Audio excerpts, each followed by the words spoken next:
Cannot be more excited to introduce these guys to you. I'm going to start out with Harrison Phillips. Why don't you come on up? Welcome to the Minnesota Vikings, my man. Thanks, Coach. Appreciate you, man. It's Absolutely. Get out of your way. No, you're all good, man. It's your show, I'm bro. looking out for myself. Get out of your way. What's going on, everybody? I figured I'd maybe introduce myself a little bit. I'm Harrison Phillips, and like Coach mentioned, it's been a whirlwind of the last few days, and I couldn't be more blessed to be in the position I am today. You know, Kwesi mentioned the interaction we shared when I walked through the hallway, and I was wiping tears away. You know, I've dreamed of this my entire life. Obviously, getting drafted 4 years ago was a huge accomplishment, but as you guys know, in this league, you know, it's the next one that really changes your life forever. And in the process that it happened, and all the cool ties that I already have here to Minnesota, it was really emotional. I just sat there before I signed my name that last time, and the tears were rolling. I was trying not to let them drip on the contract because I didn't want to smear any ink or anything. But super excited that these guys saw the value in me. Obviously, the player, and he mentioned it, not a lot of nose guards get a lot of pub out there. I like to call my position the fire hydrant at the dog show. You know, you got to roll. You kind of just get pissed on, but hey, you got to roll, and you got to do that to the best of your ability. And I saw we signed Jordan. I got his number. I shot him a text. I said, hey, my job is to keep you clean. I got to get you to some Pro Bowls, but you're going to have to miss them because we're going to be still playing on, But I'm super excited, so humbled to be here. And, the messaging that I've been hearing is so on pace with how I believe that you win and you build a successful football team and franchise. Talking about everything team first and how can I serve the next guy in line. I'm not worried about my individual stats here. It's how can as a defense that we can finish in the top 5 in these important categories for us. So again, I wish I could put into words the feelings that I've had these last few days. It's something that my 5-year-old self would never even really believe. I can't wait to get to know all of you guys. I know, Coach mentioned the Walter Payton Man of the Year, but I was also nominated from the PA side of the Alan Page Award. And so to have this come full circle, and I looked forward to get to meet him here one day. But we were walking through the Vikings museum, and I got to see all of the, his lineage and his career and all the stuff that he's done. So that's really just an unbelievable experience and how football kind of goes full circle. So can't wait to meet you guys and show you more about my foundation and what I plan to do here in Minnesota. But, yeah, it's kind of my intro. Is it questions? Oh, yeah. You're somehow labeled as a run stopper, but they've talked about disruptive. You kind of like being a run stopper, or do you like being described as disruptive? It don't really matter. I think my film can speak for itself, and if you know what you're looking for, I think I'm fairly confident about it.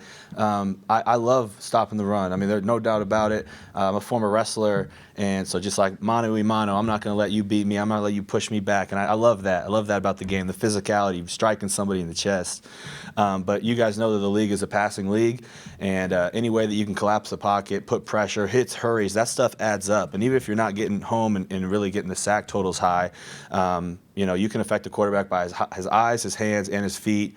There's tons of statistics out there that say, hey, if you guys get a hurry on a quarterback, his completion percentage the next play is way down. And so those type of things, as well as being able to coordinate pass rush. In this defense, there's going to be a lot of cool different blitz schemes, twists, stunts, different things we can do.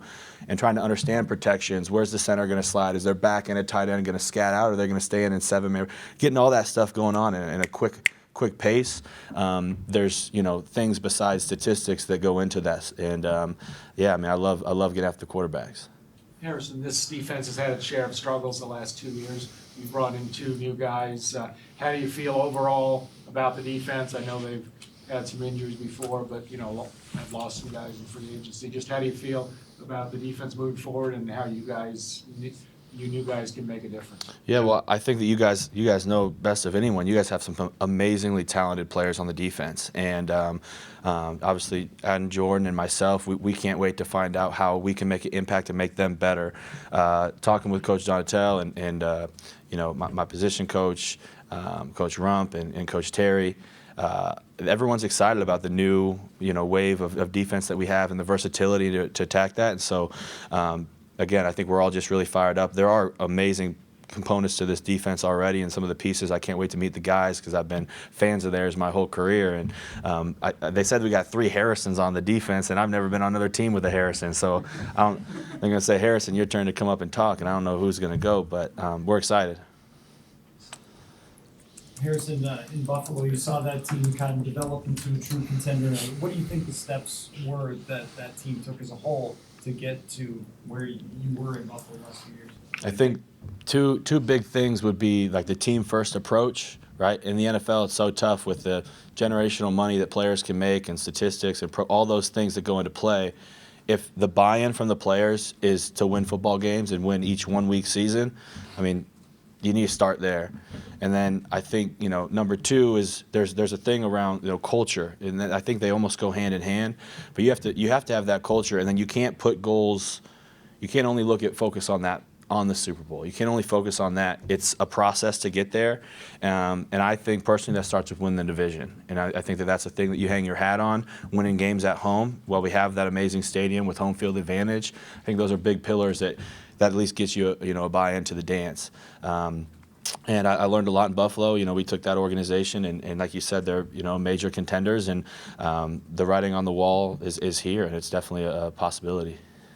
You mentioned the fire hydrant role, but I guess what point in your football journey do you sign up for that and know that the fruits of your labor might not be directed toward you, but will be directed toward the team? Well, I think I signed up for it when I was born at 11 pounds, probably. But no, I mean, I don't know. When you're young and you're just the biggest kid on the field, you can just kind of go all over. But I think it actually wasn't until Stanford that I realized, hey, we're competing for national championship, Pac-12 titles, big-time football games.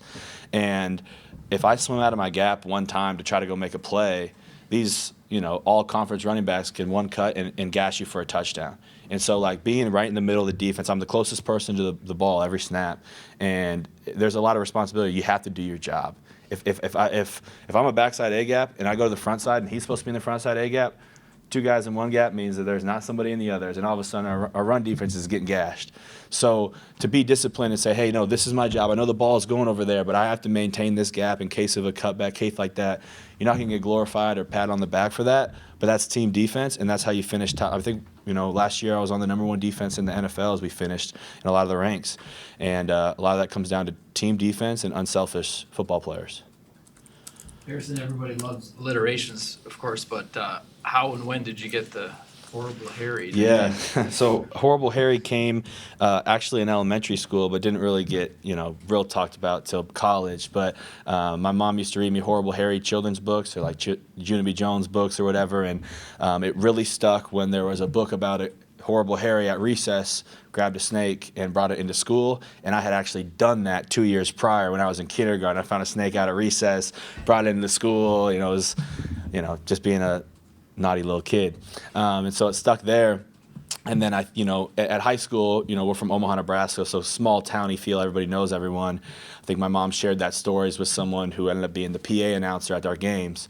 And so Horrible Harry on the tackle, Horrible Harry on the sack, and then it got to college, and the announcer's there, and now in the NFL. So when Twitter came out, I think I just went ahead and made the caption because it was already going at that point. But that's only my on-the-field mantra, all right? I'm not a bad man, but sometimes I have to do what a bad man might do, and that's only on the white lines, all right?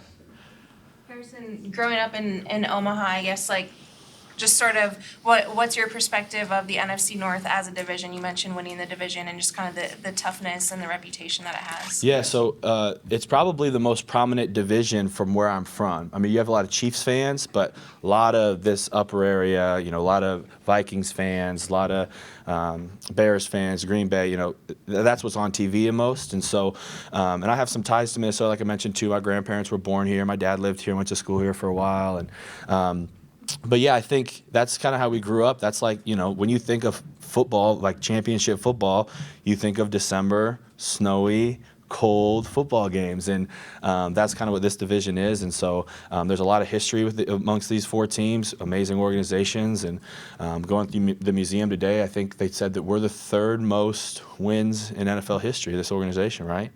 And so, like I said, just that history of those who came before us, we're already standing on top of giants. Hey, Harrison, you talked about obviously being Horrible Harry, but two-time Walter Payton Man of the Year with the Bills. Kind of how much pride do you take in that, and where did that come from that you want to be so involved in something to give back? Yeah, I think my faith plays a big part of that. A lot of the same morals I share stem from that, and always wanting to give back. And then again, being from Omaha, there's not a lot of people who make it to Division I football or to the NFL. And I couldn't imagine what my 7-year-old self would have done if I had that influence of somebody in that position. So by the grace of God, I did get here, and it would be a damn shame if I didn't give back. And so through my journey, probably for another time, the in-depth story, but my foundation works with children and young adults with developmental differences and special needs, and that's very, very near and dear to my heart, starting since I was in sixth grade. And now we have over 1,000 playmakers across the country, and that's one of the things I'm most excited about off the field here is I want to grow that here. I want to get a Harrison's Playmakers growing here in Minnesota. Do my big camps at our stadium and all the fun events. I ran out Dave and Buster's and shopping sprees and all these great things that from ages 5 to even mid-30s with this population. And so I want to leave a footprint in here a lot further than whatever you see, whatever jersey number I'm assigned. I want you to think of me more than just that. What do you know about Donatel's defense, and is it similar at all to where you came from? More similar to my Stanford days back when I was there in 2014, 2017. Ran a lot of that 3-4 and then nickel stuff with a 4-3, and it's awesome because there's so many disguises that you can do. There's a more intellectual side of it, probably more on his plate than mine, but I like to pay attention to that stuff too. But yeah, there's a lot of versatility. So I'll be a true zero, head up on a center, right there on his face. I can shade. I'll be a 2-eye, 3 technique in third down situations. And, I like that, getting to feel up and down the line. This is a matchup league, so, you try to find those matchups. But again, I think they're even trying to figure out exactly, who we are, what our identity is going to be. And then I've already mentioned before, it's like, 1-week seasons as the NFL goes on. You game plan for each opponent. So it's a ever-changing defense, but we're going to find our values and our identity for sure. How did it surface in free agency that the Vikings became interested in you and you interested in them? And then how tough was it to leave Buffalo with the ties you had established there? Yeah, I think that the writing was kind of on the wall that I was going to leave Buffalo once it got closer to the free agency. They had the first option to send in the contracts that would make sense, and they sent one, we sent one. It kind of just fizzled, and we waited till free agency. And my agents reached out and knew that the Vikings were interested prior by just like filling a need or whatever it was They kind of said that, and me and my girlfriend's ears perked up. We were super excited, and then there's a bunch of other teams that were involved. It's a crazy process, and we had some really amazing offers out there. But when I looked at the big picture, not just the dollar sign, this is an organization that was doing it the right way, that had a great opportunity for me, saw value in me as a player and as a person. And again, like with some of my Midwest ties, this is so close to home. There's just a lot of great things that it came down to. And, I'm really excited for where this organization's going, and I hope to be a big part of it. Last couple for Harrison. Were you a big wing guy in Buffalo? Yeah. And I heard, they said that this is good eating. Good foods around here, so y'all can send me your suggestions, because if you can't tell, I like to eat. What did you learn from Leslie Frazier about defense? A lot, and just on our walk down here, we saw his picture, when he was head football coach here. First of all, amazing person, unbelievable character, one of the best in the business in terms of his character. But that's where I mentioned about the importance of team defense, his unselfishness of that's what he preaches to every player. We all pro type players on our team, jamming out over here, man. I like it. I know where that came from. It's like the Grammys when they play music to cut you off or whatever. All right, Jordan's up, I guess. No, but again, that comes down to especially for defensive linemen, if I wanted to, or a player wanted to, they could probably go have a 3 TFL game, swimming gaps and jumping out and doing stuff. And you might have that great game and finish with 0 tackles, but your linebackers had a bunch, or your defensive end did. And so they would write up on the board, what player is better? 2 sacks, 3 TFLs, but 2 penalties and 5 missed assignments, or no penalties, no tackles, no sacks, and graded out above a 90. And guys are like, well, I'm taking the 3 sacks. And they said, no. That player is who we want.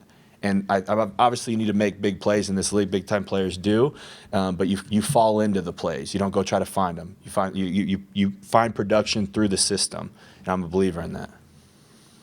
Were you really 11 pounds?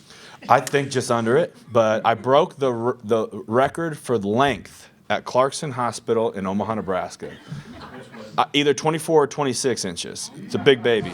I was a C-section. Thank you, Mama. What was harder, the NFL or what your mom did? You'll have to interview her when she gets up here. And her nickname is the Purple Lady. Prior to all this, favorite color is purple. My grandmother's favorite color is purple, and so she just needs to get like 1,000 stickers because she's already got all the purple. So it works out great.